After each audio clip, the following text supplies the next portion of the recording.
beyond the junkyard.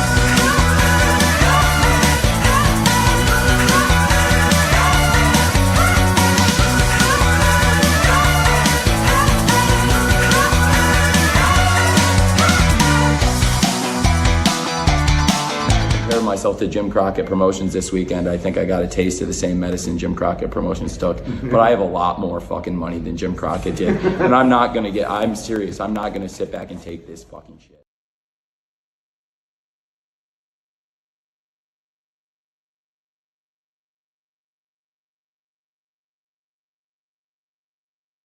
Everybody, we are having some some issues on our end, which is why we are coming in here a little late. And anyways, we're back. The hiatus is over. Did you get to see the intro? I saw about 30 or 3 seconds of it, and then it just it stopped. So, par for the course. Welcome back. That's how the show runs. We love to have all sorts of technical difficulty as we're doing this thing. But you know what? That means the Junkyard Media Group is back. Beyond the Junkyard is back. We have not gotten beyond the technical difficulties as of this point, but that hopefully will get fixed down the road. Yes, and I don't know what happened, but it created a second stream. So the link I sent in our off the record chat is not the correct link. So if you sent that to anybody, they're going to have to send the new one that I just sent to you. But anyways, technical glitches everywhere. Thank you for tuning in. If you are here, we are back. This is episode number 71, and it might be the last one we ever fucking do at this rate. I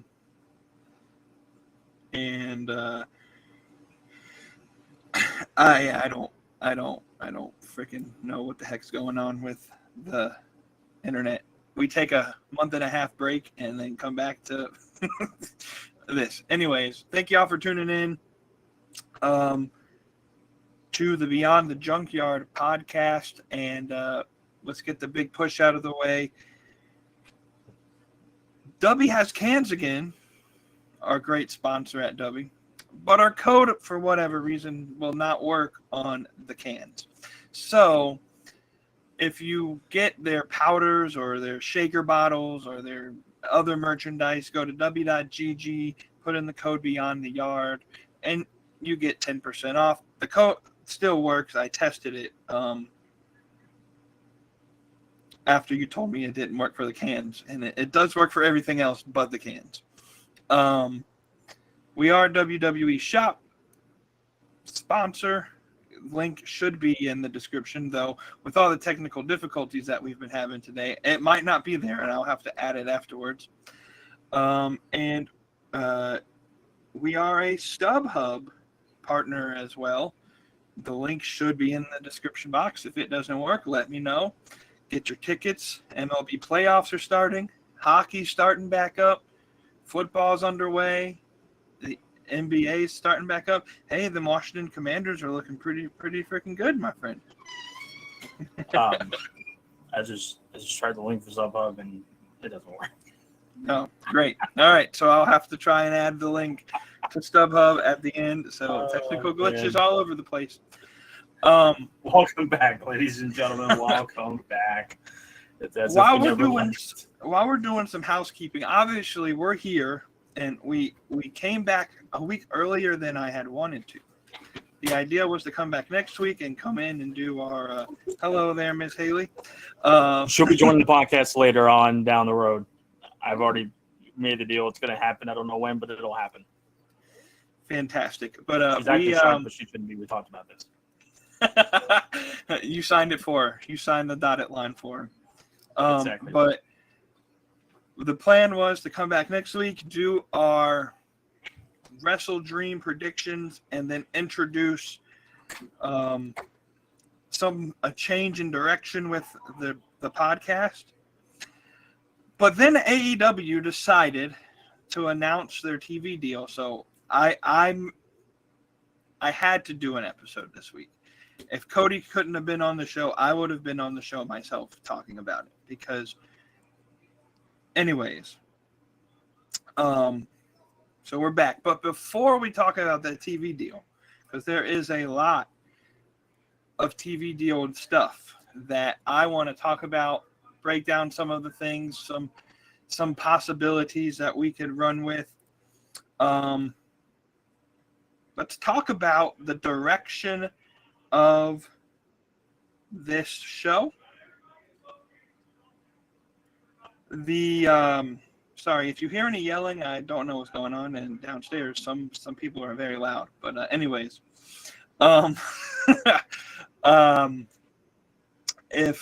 anyways, the direction of this show. If you follow us on our social media pages, you have seen that we posted a new logo for JMG Reacts, and let me tell you exactly what that is. The idea that me and Cody have talked about was, obviously we have a lot of technical difficulties. Wouldn't you say so, my friend? Just a tad. Just a tad. So we are changing things up a little bit. Instead of doing live streams every week, we plan on taking the hour and a half that we use on Thursdays to record mini recorded videos reacting to just random wrestling content. Could be the worst WWE botches, or the worst gimmicks in WCW, or whatever it may be. You know, we want some fan input on things you want us to react to. I have a couple videos in mind, and it's just trying a little bit something a little bit different. Instead of doing a weekly live show, we're going to put out at least one reaction video every week. That'll be recorded and edited, and we may do some fun skits with the partners that we work with, Dubby and WWE Shop, and StubHub may do some ad reads and things like that are added into those shows. But just trying something different. Those videos, I think we'll begin recording them not next week. Next week we'll still do our predictions for Wrestle Dream. That card's looking pretty good. We'll talk about that next week. And then the week after that, we'll record a few episodes of that. Give me a couple weeks to edit them and get them the way we want them to be. And then I'm hoping by at least the first week of November to start consistently posting those videos at least once a week. Anything you want to talk about with this new direction of the Junkyard Media Group? So I think this will be a very good change of pace for us, a change of direction, just to kind of see how this does, and kind of give it a little bit of a different flow, a different type of content that we're used to doing. Shall be interesting. Obviously, the biggest and most important thing regarding this whole initiative and change of scenery and ideas, that loud man needs to shut up. Just kidding. It's feedback. So obviously, if it doesn't work well, if something doesn't, if you guys don't like it, let us know, and then we'll obviously come back to our usual of trying to do this as a live stream. So, it should be interesting. My host is gone, so now I'm hosting the show. So welcome to Cody's Beyond the Junkyard podcast. Okay, there he's back. Okay, great. I was listen, if you want me to do this with solo, I got a whole thing of notes over here for this show. You can thank having an oil change appointment this morning for that, because I did the most notes for this show in a while. But yeah, feedback is important. It's crucial. It kind of helps us generate the direction of the product of the show, of the media channel. So the more that you guys engage, the more you engage in the chat, in the Discord, on social media, that gives us direction on where we should go. So comment, share, like, rant, bash us, critique us, like us, do us all sorts of stuff. That'll help us down the road. But yeah. Absolutely, my friend. Sorry, I had to get up and shut my door because they're getting louder and louder and louder. So I don't know what's going on down there, but they need to shut up. Is alcohol influenced? I don't think so. I think that's just normal talk. All right. Must be the Yankees. I No don't mean idea. baseball. I mean general direction of people. So let's talk about it. AEW has, well, first off, before we get to AEW, non-wrestling related, congratulations to Haley Jade Mathers, or whatever her last name is now. She had just recently got married. She announced on Eminem's new music video this morning that she is going to have a child, and Eminem is going to be a grandpa. Yes, congratulations to her. More importantly, congratulations to more important Haley, Mrs. K-Dog back there for having a successful surgery. The last month and a half has been a little wild, or 2 months really, but surgery went well. Whatever cancer was there, it seems to be gone, so that's good. And everything's looking up and up. So 2 thumbs up on that. Want to, before we move on any further, obviously you and I both live in North Carolina, and we live in a slightly non-affected area of the most recent tropical storm that came through. Our friends in the mountains of Tennessee and North Carolina got absolutely devastated by that. So our thoughts and prayers go out to that. And I know that there's a bunch of civilian work being done there. We're not going to get to the political side of things because that's really messy, and that's maybe for a whole different show. But yes. Okay, we'll start that one next week. Yeah, there you go. Exactly right. The Beyond the Junkyard political podcast.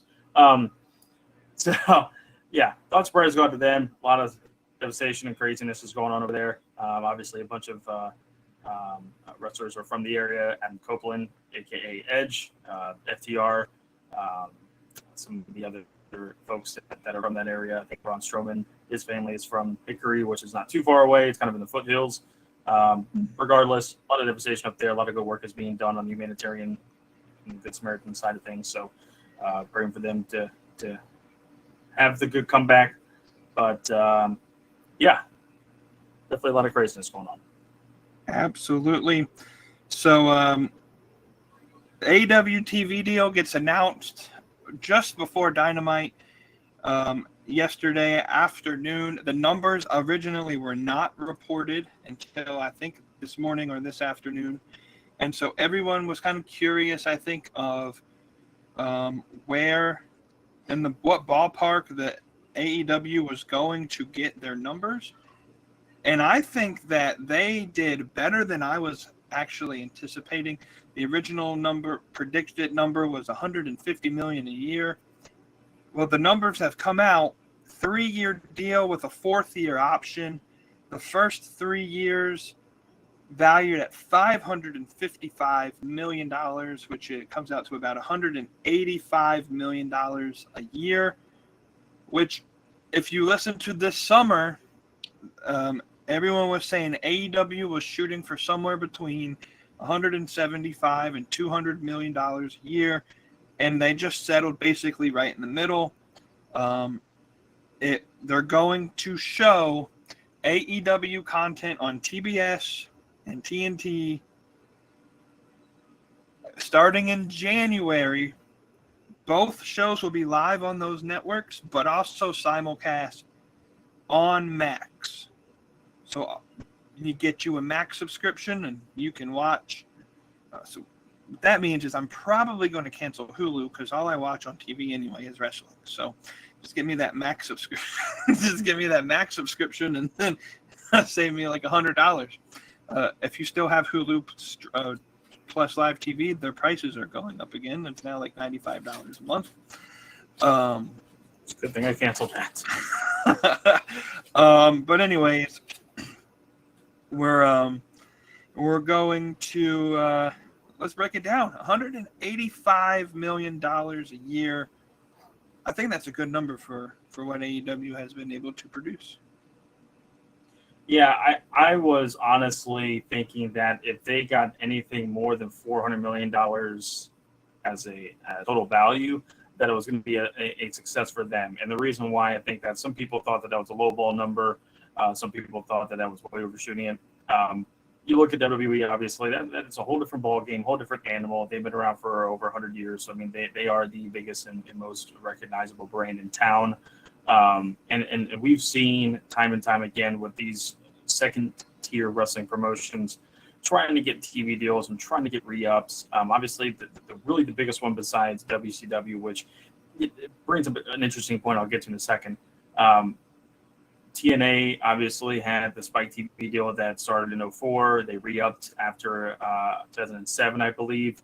I carried them up to 2010 or 11, and I think they extended it for another couple years. And then ever since then, they have really dropped as far as coverage. So, I mean, we went to Nation America. I believe we're on Pop TV. I think they're still on Pop TV. Or they were on Access at a point. Maybe they're on Access now. Regardless, they've kind of bounced around just to find the best deal that they could just to stay on television of some sort. Right. MLW is I think on BN Sports, they're on a very, very sporadic network, if you will. ROH before AEW bought them wasn't on anything as far as a television deal, except for maybe Access TV. So there has just been a very elongated problem when it comes to these second-tier wrestling companies trying to expand their horizon with their fan base. And AEW has done a great job with not only starting off on the right foot by getting on a very big production company, television company. Now they've re-upped for that for at least 3 years, potentially another 4, and obviously got a very good increase with that as well. So they have done a great job with that. Great deal for them. They received an increase of $140 million on a per year basis, which equates to about a 24% increase from their previous deal, which is very good. And then they're getting an overall increase of about $380 million overall from their 2020 deal, which is about a 32% increase overall, the way you kind of crunch numbers and look at it that way. So very good deal for them. And obviously the big deal with the Max deal being brought on board. Obviously, like you said, the program would be streamed live on Max simultaneously. They'll also be available to stream on demand at a discounted price for subscribers starting in January of 25. That's kind of according to Forbes.com. We're also going to get pay-per-views on Max. That's not going to come until later in 2025. Don't have a date for that. I'm going to probably assume in the second quarter of 2025 would be my guess. But they'll be at a discounted price per event. So even though if you subscribe to Max, you're still going to have to buy pay-per-views, but it'll be at a discounted price. I'm very interested to see what the pricing tier is going to look like for a couple different things. One being, and this is that information I just gave, it came from Variety and all the other sources that are out there. All the marketing and stuff like that will be exclusively centered on Max. So my biggest question that I'm going to come out to, and I know I'm kind of jumping all over the board here, and we're kind of just off and running with this when it comes to Max. So Max currently is $10 a month for ad-supported, or $99 for the year. You can get $17 for ad-free, equates to $169 per year, $21 per month for 4K, $10 a year. You can also Disney Plus and Hulu with Max, which is $16.99 per month with ads, and you can stream Max two devices at once. Or you can do $29.99 per month with no ads for all 3 streaming services, but you still get to stream Max on 2 devices at once, and you get 30 downloads on Max to watch on the go. That doesn't seem like a great deal in my opinion. And there's no yearly plans for the bundles. And that's all according to Max.com, the actual website. So my question is obviously right now that's the pricing. Once we kind of get to January 2025, the price is more than likely they're going to go up much, and then also, what is that going to look like for the pay-per-views? Is obviously my next. So I don't think the base prices are going to go up much at all. If I remember correctly, now obviously the news came out not yesterday, but the Wednesday before that AEW pay-per-views are no longer on Bleacher Report. They're going to be for the immediate future until they go to Max. Will be on Fight TV or Triller TV and pay-per-view.com, and probably still at Dave & Buster's if you want to waste your money to go there and watch a pay-per-view. YouTube as well. And YouTube as well. From what I understand, though, Max was trying to basically integrate Bleacher Report into Max and basically have like a sports add-on. So you would pay the base price and then buy the sports plan separately, and you could watch all the hockey games that are on the Turner networks, all the baseball games that are on the Turner networks, whatever sporting events, basic that they have. It's just an additional up price.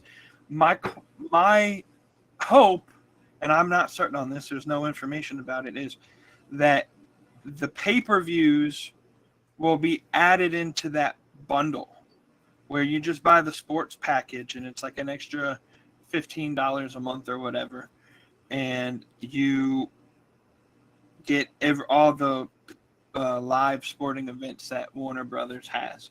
Now, I think you also have to take into consideration, and this might be why they are waiting until later in 2025, that Max, Fox, and Disney are trying to create their own three-way partnership sports streaming app. It's called Venue Sports. Only issue with it is there's an antitrust lawsuit in progress right now because people think that they're trying to build a monopoly on the streaming services. I don't understand why. I think maybe they're kind of kicking the can down the road, hoping early part of next year they can just kind of get the case to be dropped and get the new streaming service. And then I could see pay-per-views being part of that service as well. I don't think it's a big deal that the pay-per-views are going to be an additional cost, especially with them being cheaper. You think if you watch the UFC pay-per-views on ESPN Plus, you still got to pay for ESPN Plus $60 to get the UFC pay-per-views. So I think it would be a better deal to discount the AEW pay-per-views. You get everything on Max. It sounds like all of AEW's library, every episode of Dynamite, every episode of Collision, Rampage, and all of that, I think is going to be on Max. You can, if you want to watch episode 1 where Sammy Guevara and Cody Rhodes start AEW's on-screen TV run all the way through last night's episode and going forward, it's all going to be on Max at on demand afterwards. So I think the bang for your buck, it's going to be worth it with all the content you're going to get. Plus you get all of Max. Max has a wide variety of a lot of everything. And so if you're going to pay 10, 15, 20 bucks, you're going to get the money, your money's worth with that streaming source. Hopefully the pay-per-views aren't like 40 bucks or 30 bucks. Hopefully they're maybe closer to 10 or 15, $20. But I think overall it's a good structure, and it's obviously showing the future of live entertainment is going to be streaming. I think eventually what you're going to see is Raw moves into Netflix deal in January, and so now Max is going to test it. Like, can we run a live event simulcasted on Max and streaming live on Max? Can our servers hold up with it? I think it's a great test. So it shows that the TV numbers, obviously the networks know the future is streaming, and they're trying to move everything to their streaming services. So I think it'll be interesting. Overall, I think it's a good deal.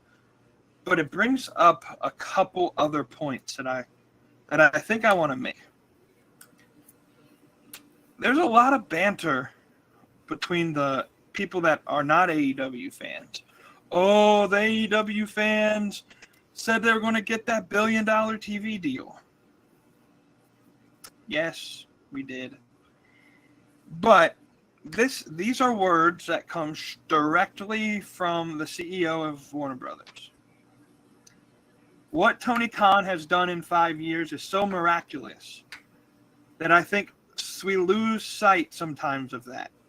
It's the 5th year anniversary of something that should really be 10 or 15 years old with all the growth that it has had. So obviously Warner Brothers was happy enough to give Tony Khan the middle ground on what he wanted, annual average value. They've locked him now. This is what, their third extension or third total TV deal with Warner Brothers in 5 years. They've added on additional extensions past their first TV deal. Yes, it sounds like Rampage is leaving, but I think that's not a problem. Yes, it does. They didn't get True TV. Meltzer reported, I guess, either earlier this morning or late last night, that True TV was in the market or in the discussions to get ROH, but nothing has been finalized. I think Tony Khan is running ROH as a separate entity than AEW, so all of their TV deals and all of that stuff will be negotiated separately.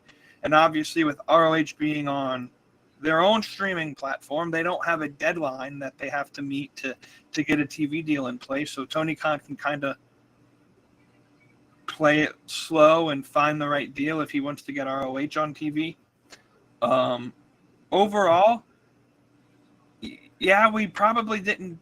The numbers were highly overestimated earlier this spring on where AEW realistically was going to get. Yes, there were, high hopes to get that $1 billion TV deal. But if you were to take that $185 million a year number and put it over 5 years, which is what AEW has ran right now, it would be $925 million.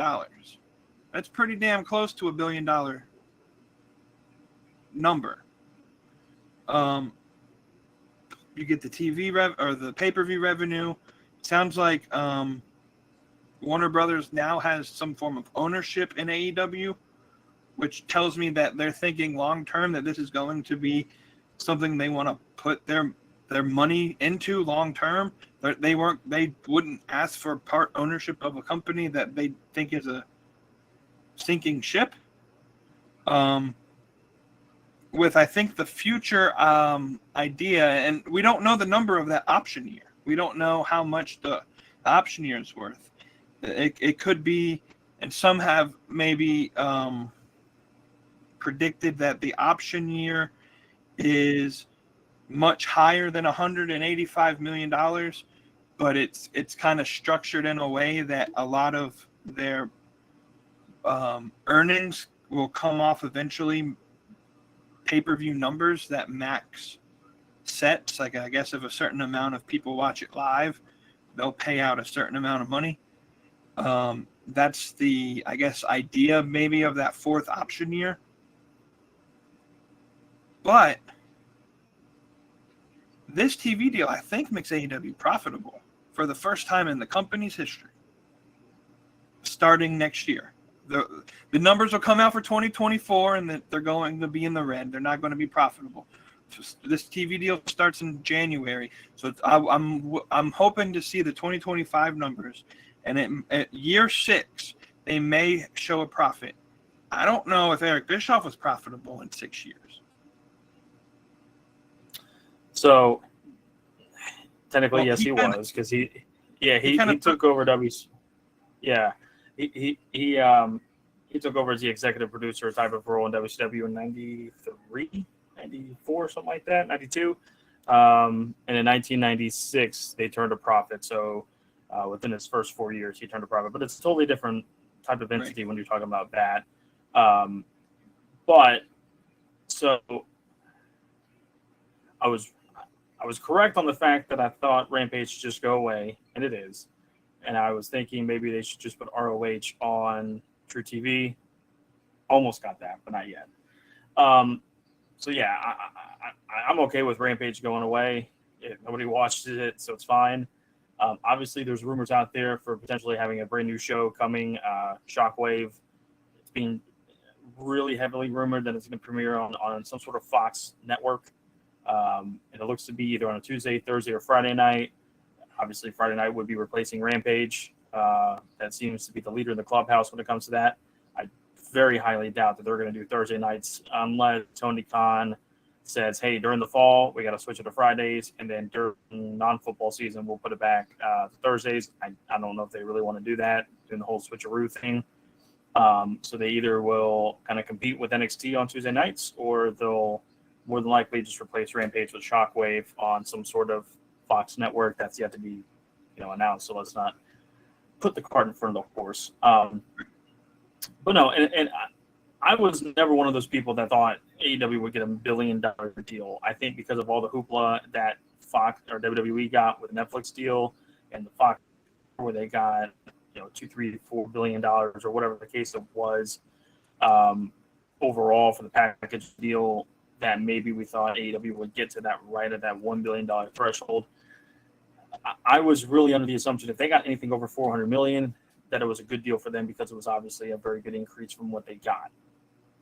That being said, this obviously solely puts AEW as the number 2 wrestling brand, in my opinion, across the world. Obviously, you got stadium shows that they've done. They're going to do 3 of them next year. 2, right? Two. So they got the All Out in Texas, Australia show. So far 2, potentially 3. We'll kind of see how that looks. But there's no way that they're not the second biggest promotion in the world right now, and they are continuing to grow. They had a lot of rapid growth in 2021 after the pandemic came back and Punk got signed. They really rapidly inclined. They had, Bryan Danielson, Adam Cole, right? That 3 big free agents, and it caused AEW to really soar as far as popularity and viewership and ratings and things like that in the AEW sort of things and attendance figures. They've since slowed down with that in some areas. Attendance has been hit or miss. Viewership has declined a little bit, but they're starting to bounce back a little bit. Attendance slowly coming up again. Starting to get some of the bigger stars back as well. And I think that there'll be more to come as far as that goes. And their overall storylines have started to progress a little bit better to where fans are getting more invested into the product, which is great as well. Kind of to play off of the WCW thing, and I was going to mention this a little bit later. Good thing you put in the comment. I saw WBD's comment as soon as you put that in there, so I'm glad that you responded to that. I don't think WCW ever generated revenue from a television deal because they were owned by the guy that owned the network. So all he had to do was put it on his network. Right. So they never generated revenue from the TV deal. If anything, Turner himself, generated revenue from. I don't even know how you get revenue from producing your own TV show, because you're obviously renting out the buildings, using your own cameras and production setup. So literally whatever WCW would garner as profit, whether it's merchandise sales, ticket sales, pay-per-view buy rates, was more so of a beneficial for the company. And WCW was a subsidiary of Turner, so it was a very convoluted thing the way that whole thing worked. But WCW never had a TV deal. If you really think about it, Jim Crockett Promotions, well, I guess technically Jim Crockett Promotions / Georgia Championship Wrestling got some sort of revenue deal with being on Turner, but once Turner owned it, they didn't have a TV deal because they were just on his networks. But if you think about it, Fusion Media, Eric Bischoff's company, was going to buy WCW as a whole, for $75 million. So at the end of 2001 or 2000, WCW was only worth $75 million according to Fusion Media. AEW's television deal is $555 million for 4 years. Already AEW is more profitable than WCW. And obviously that whole thing didn't go to fruition. Vince bought AEW for $2 million. So AEW is more profitable than WCW ever was, if you think about that. But I, like you said, though, I totally agree. This is a big win for AEW. It's a big win for them. It's a big win for Warner Brothers to content for their streaming service. Like you said, it kind of throws Max's hat in the ring of producing live television. So that's going to be interesting to see how they do on that end. Obviously, the pay-per-views as well. That's going to be another step up in the live event market. And in a way, Warner Brothers had to do this deal because they lost a huge source of their television production revenue with the NBA leaving. And in a way, they kind of made up for it by bringing on NASCAR. They've got postseason for MLB, the regular postseason for the NHL, and they got March Madness. But kind of after you get out of that, in NASCAR, there's not much that people are going to be like, tuning in for. Maybe more so than AEW in some of these sports or whatnot. But yeah, I think overall it's a great deal for them, for Warner Brothers, for AEW. Gives them more time to produce better quality television. And who knows with the end of these 3 years, if Warner Brothers wants to obviously carry on their tradition of extending them again, we'll see if Shockwave goes to Fox Sports 1, whatever, how well that does, that maybe that intrigues Fox if AEW does well on that channel, which is smart on AEW's plan to do the WWE route of putting your show on different networks to see, hey, listen, if we do well on that channel, right, 3 years, 4 years comes up, now we're going to negotiate with them and potentially do bigger business. So all in all, it's a good win overall for the company. Absolutely. So I want to kind of end this show. We've kind of talked a little bit about the construct of the deal, but AEW and Tony Khan now have a lot of money to play with. I know you missed the intro, but I put a clip in there of Tony Khan at a press conference a couple years ago where he was comparing himself to Jim Crockett Promotions, where WWE would always run against them. I think this was at the year of All Out, where WWE ran like four shows in that area on the same day as All Out. And he said, I have a hell of a lot more money than Jim Crockett Promotions, and I'm not going to put up with this shit. I added that in the intro. You'll have to check it out after the live stream. But he does. He has a lot more money to play with than Jim Crockett ever has. And so I want to talk about, what does Tony Khan do with this money? Does he put it into, and I think the smart thing would be, don't go roster crazy and just start buying up all of your dream match wrestlers, because Tony Khan has been prone to do that. Okada, Jay White, all of these New Japan wrestlers all came to AEW. He paid them really well. He re-signed Swerve. It's reported that Swerve Strickland's new contract is worth more than Okada's, and it was rumored that Okada's was $10 million a year.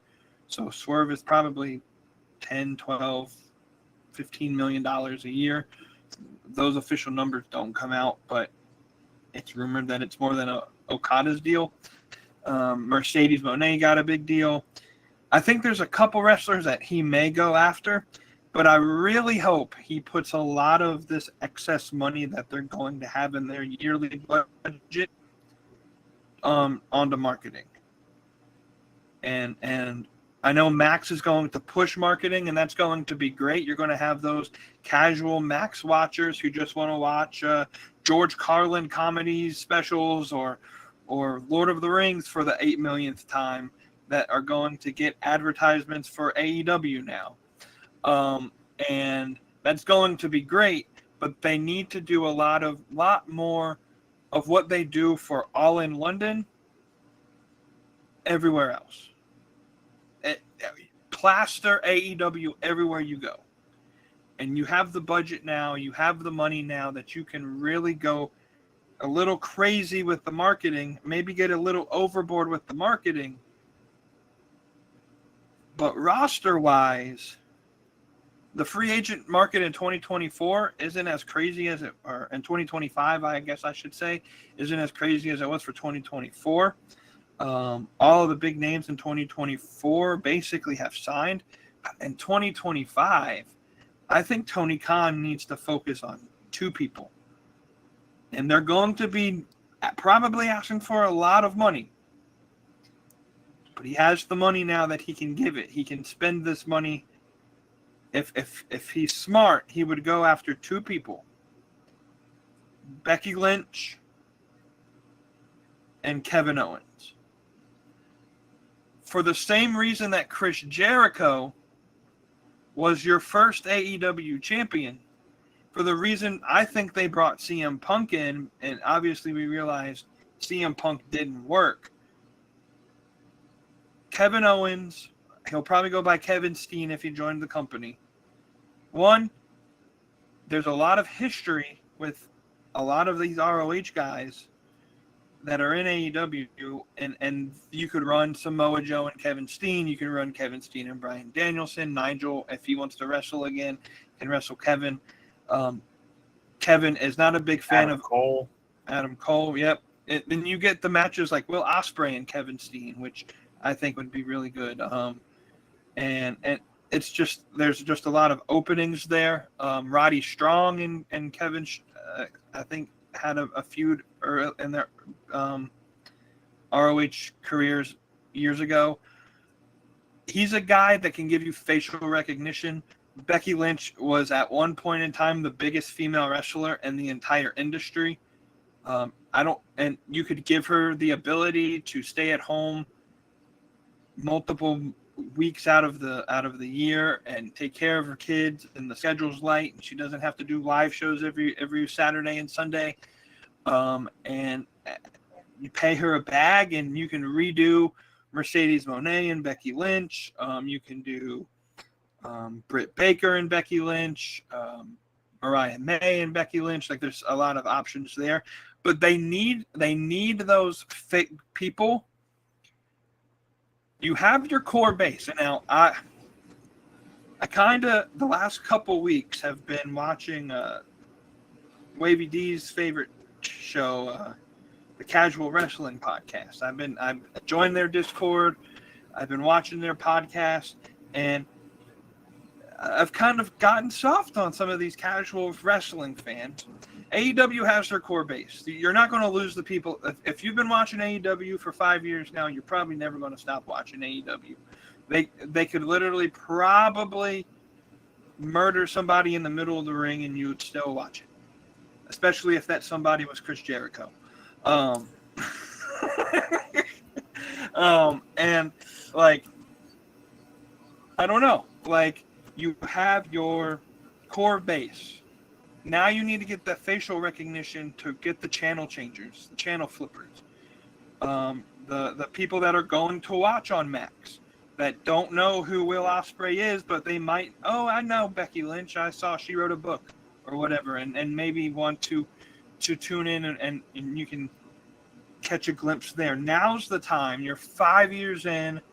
You've established your core base.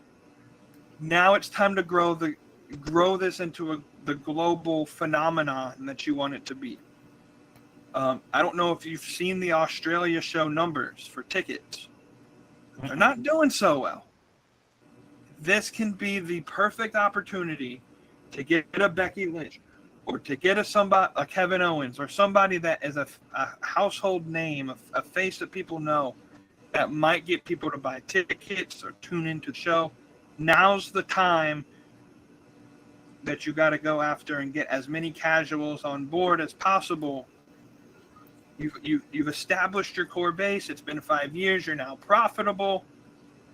Now it's time to get some big stars, put on some really good stories. I think their story development over the last couple months have been much better than it has been in the past, especially with the new Blackpool Combat Club. I love all of that stuff that they're doing with them. And here we go. We get Bobby Lashley in the company. We get MVP in the company. We get Shelton Benjamin in the company. We literally just got the Hurt Business in AEW. Let's just go with that. There it is. And they're back for business. They're looking to add more. Maybe looking for Mercedes Moné. Maybe looking at Swerve. I think Powerhouse Hobbs can come back. Maybe, I don't know where this leads, but Taz got beat up in the parking lot. Could it be a Team Taz versus a Team Hurt Business situation here? I don't know. I think there's a lot of possibilities that we can go, and where you can now give really good stories and really good matches and kind of give the best of both worlds. I don't think AEW no longer has to settle for the worthy alternative. They're not going to beat WWE in year 6 or year 7 or year 8 or year 9 or year 10. But I think they can be more competitive than they've been the first 5 years with the way that things are going. If they do the marketing right, and if they don't spend a lot of money on people the casual audience won't know. Now's the time to get the faces that the casual audience knows, because you've already got the best wrestlers in the world. Now it's time to get some people that know how to entertain and can do this in front of a live crowd. And I don't know if you saw the news, but at the ROH tapings, there were Sammy Guevara got knocked out, and then a local indie talent that was brought in to basically get squashed landed on her head and was backboarded out of the ring on the same taping. So there needs to be some locker room leaders, not just a bunch of indie people in the back anymore. I think they tried to bring CM Punk in to be that locker room leader, but he ended up beating up everybody in the back. And then he goes to WWE and becomes a creeper with hanging out with nothing but females. Absolutely, yeah, that's a little Weird. that's a little sus. But you can get Becky Lynch, you can get Kevin Owens, you have MVP and all of the Hurt Business there. Shelton Benjamin finally showed up. I kind of popped for that. I'm excited to see what they do with him.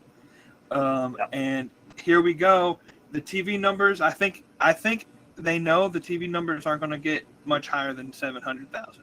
Last night was 680,000. 7th on TV behind all the wild card playoff games and all of the other major sporting stuff that was on. It was 7th overall on the night, 680K. But here we go. What does AEW have to do in your mind with this increased money? Oh, for sure. It's definitely got to be in the marketing game. I mean, Jesus. How many times have we seen that when they, especially that the biggest indicator is two things. We look at Grand Slam. First year it did 15,000. Last year it did 1,000. This year it did either right at 9,000 or a little bit under 9,000. Pricing was a big issue. Marketing was the second biggest issue, because you can flash it on the TV real quick, or post a quick social media ad on Facebook that it's coming.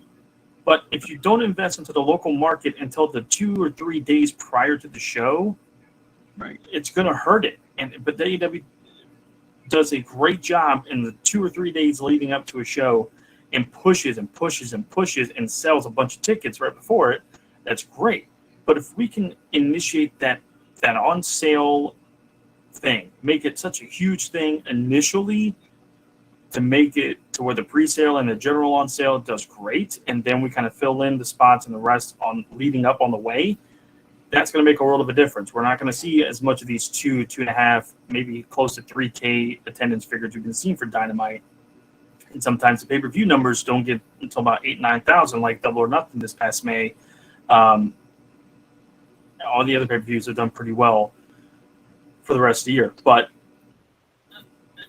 I saw this on X that somebody I should have posted. I should have gave credit to where it's due. But basically, it was okay. Listen, you got your money, Tony. Let's lower those prices.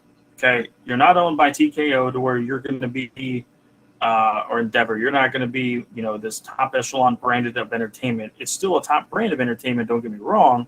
But lower those ticket prices because that's how you're going to get people to want to come to your shows. That may even get people to come back to shows because it's a little bit more affordable. If you're the second tier wrestling company, you're not on the same level as WWE.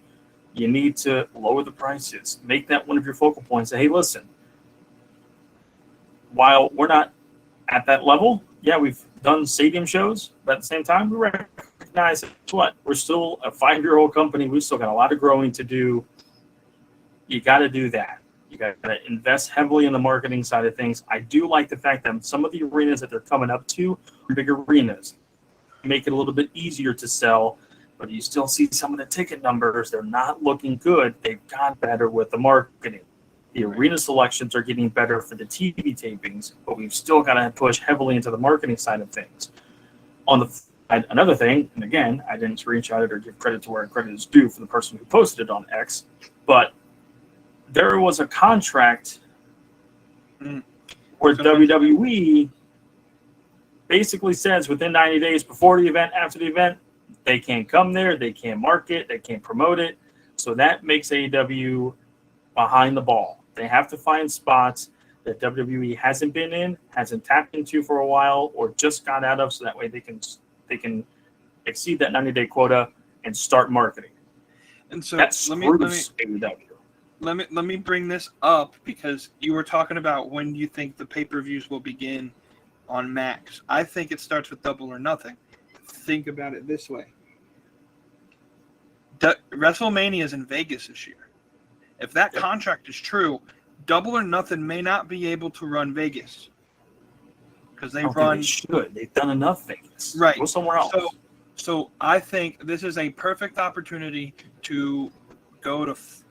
You could do it in Daly's place if you want, or somewhere big, somewhere different than Vegas. Do Double or Nothing there, and introduce this as where you begin pay-per-views on Max at Double or Nothing. And so the Texas scene is pretty hot, but they're getting All In this year.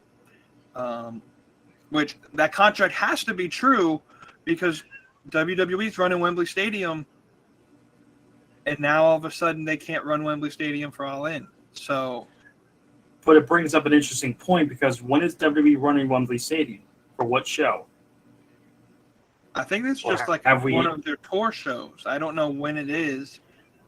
Because AEW's doing Forbidden Door in June.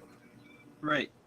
So I think the idea is that AEW can't run the shows 90 days before and after. So it's not just 90 days, it's 180 days that they can't run the shows. And so, yes, it's standard business. I think it's a shitty thing for WWE to do. I think it's absolutely bullshit. It's petty and it's ridiculous. Right. But I don't know. It's and maybe that has something to do with the marketing thing. Maybe that's why they can't market so well because they literally can't. That may be a thing.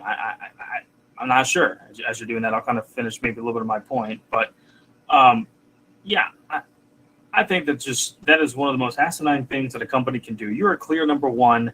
Yeah, AEW is there. It's a clear number two. It's not in any threat yet to dethrone you as a number one. Why do you have to make this contract up to do it? You don't need to suck the company dry because at that point you're running a monopoly and people aren't going to be able to go where they want to go, and then it's going to kill the business like it almost did in 2009, 10, 11, 12, and beyond. So that does bring up an interesting point because of the fact of when AEW is doing their London show for Forbidden Door, my guess is they're going to do it at the O2 Arena, which still is in London. How are they going to make this work to where they're not in breach of that contract for whenever WWE is doing their pay-per-view? And they could be doing it for like, September, October, something like that, so where AEW can just barely be right right before that from meets. But yeah, it makes it very difficult, and it's not fair for AEW to have to go through something like that. I understand it is business, but at the same time, like, how petty are you to have all that money, have all the notoriety, to have to do that kind of contract? It doesn't make any sense. But no, I do agree though on the same thing. Get Becky Lynch, maybe Kevin Steen, and maybe another legend of some sort. I don't know who.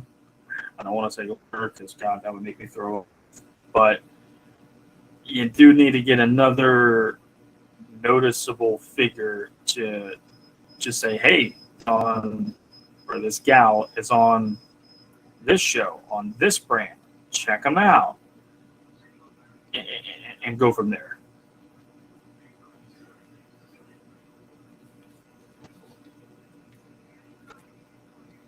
I think you're muted. I can't hear you.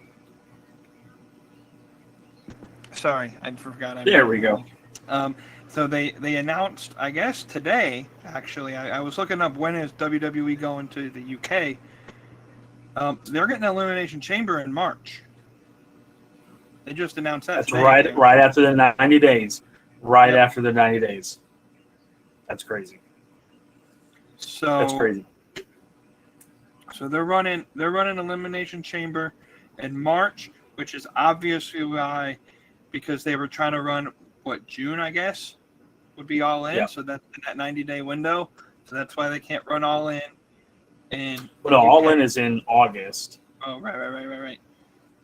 But I think that still may be a logistical thing that AEW's like, you know what? We've already run Wembley. We got a little bit of a decrease. We got a decrease in ticket sales. Let's not do this again. Let's run the O2 Arena. Let's run something else. Right. Go back to Wembley in 26. But even still, it's still right after that 90 days is up that they can do that. And WWE usually does another tour of the UK later in the year, like November. So now it's like, okay, July, August, September. So you're having to play a fine line with figuring out that show. Yeah, it's I'll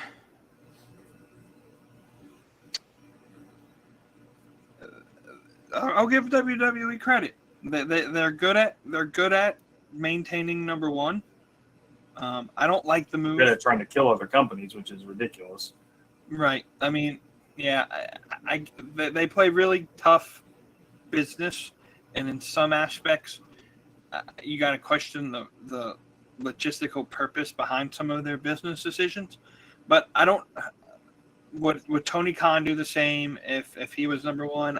I don't know if we'll ever know that answer, because I don't know if AEW will ever be in that position to be the top dog in the wrestling world. But I don't know. So yeah, big picture, AEW is here to stay for at least the next 3 years. And so think about where we were about this time 5 years ago. Oh, it's just a T-shirt company. Oh, they can they maintain an audience? Will they get a TV deal again? And here they are. Not only have they gotten an extension, they've gotten now a second extension of their TV deal, which is paying them, I think you said, 20 to 30% more total revenue than their prior TV deal. They may be in a position to be profitable for the first time in the company's history. Warner Brothers CEO is saying what Tony Khan has been able to do with AEW in 5 years, he should have done in 10 to 15 years, and he's just way ahead of schedule, and they're really excited about it. AEW realized their video game that they put out was kind of a dud. Honestly, I don't know when the last time I've played that video game. It's on my console.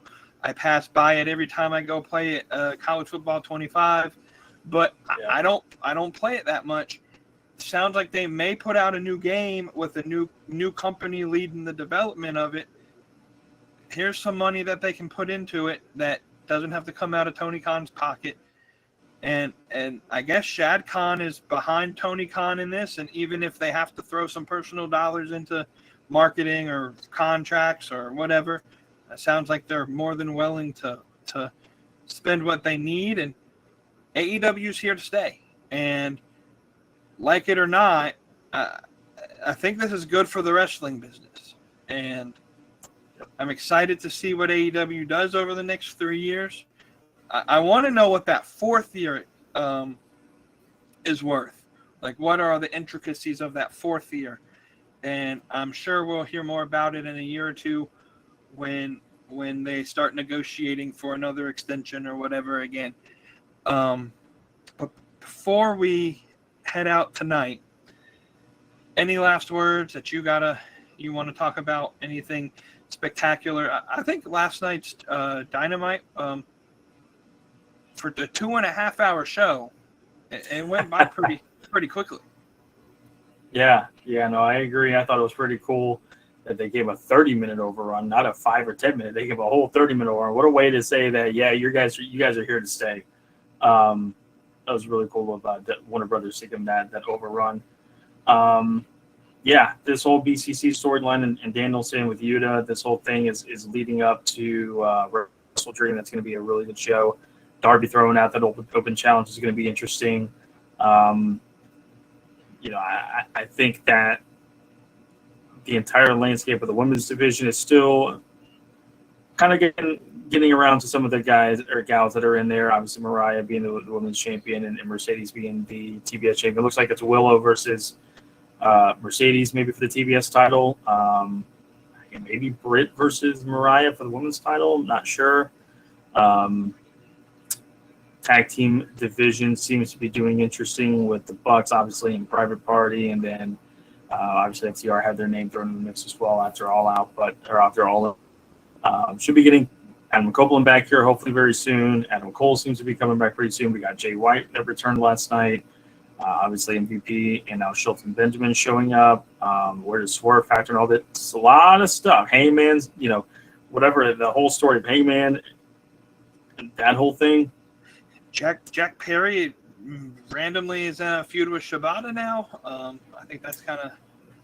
Yeah, that whole conglomeration thing is kind of interesting. But Hook retiring the FTW championship, but now is kind of got the same going on with whoever Tact has. A lot of intrigue going into Wrestle Dream, and I am okay with the wrestling product that gives me some more questions and answers and makes me want to tune in to the next week and to the next pay-per-view. So hopefully by this time next week we have a good card lined up and we'll be able to make some good predictions for next week's show. But yeah, here's to 3, 4, 5, 10, 20 more years of AEW. Absolutely. For all you WWE fans, I can't forget to mention this Saturday, I believe, is Bad Blood, where for the first time ever, Cody Rhodes tag teams with Roman Reigns for whatever god dang reason they decided to put them together for. We got Dominic Mysterio in a shark cage. We're 3 minutes away from a Viagra on a pole match. And we got a Hell in a Cell in that arena. We've also got the shark cage. It's going to set up for a very interesting day from the production side of things, of having to configure all this stuff. But yeah, interesting stuff. NXT did really good on their first episode on the CW, but again, CM Punk was on the show, The Miz was on the show. I think next week they're in St. Louis, and Randy Orton will be on the show. So hey. They were at the Enterprise Center, home of the St. Louis Blues, because ticket sales were doing well. They had to switch to a different arena. So, saying AEW at least took the L when they knew that their tickets were shitty. They said, "F it, we're still running the arena. We don't care how bad it looks." But we'll see what NXT can do. They did 900K this week. Didn't realize 900,000 people had the CW on their TV channels. To be honest with you, I watched it for the first hour until the vice presidential debate came on, and then I swapped it to that. That was more entertaining. Yeah. And WWE obviously is in a good spot. AEW is in a good spot. Wrestling in general is in a good spot. We'll come back next week. We're going to do our prediction show for Wrestle Dream. They announced a match. I don't know if it's on the pre-show or whatnot, but Brian Cage and someone else, I can't remember who it is. They're fighting for the ROH TV Championship, I think, at Wrestle Dream. So they're bringing some ROH titles on the Wrestle Dream card. I'm not sure if I'm a big fan of that or not. I guess we shall see. I haven't watched an ROH weekly show in quite some time. They're getting Queen Aminata some time on live TV, which I'm excited that they're finally putting new women on the show for the first time in quite some time.